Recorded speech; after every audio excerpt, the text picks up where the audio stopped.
दिल को ग़िज़ा और ऑक्सीजन पहुंचाने और उसमें से फजला निकालने के लिए इसके गिर्द बारीक रगों का एक जाल है।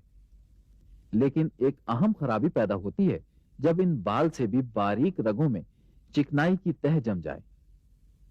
चिकनाई की तह इन रगों को अंदर से खुरदरा कर देती है, जिससे खून जमने लगता है। इस नौयत की रुकावट देखने के लिए मरीज के दिल की रगों में आयोडीन का इंजेक्शन लगाया जाता है। इस एक्सरे में बंद रग वाज़े दिखाई दे रही है।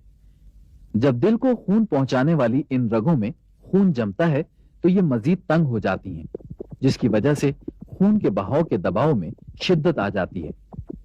इस बढ़े हुए दबाव की वजह से जमे हुए खून का एक टुकड़ा अलग हो सकता है, जो आगे जाकर रुकावट पैदा करता है। इससे दिल के एक हिस्से को खून मिलना बंद हो जाता है और यूं हार्ट अटैक या दिल का दौरा वाक़ई होता है।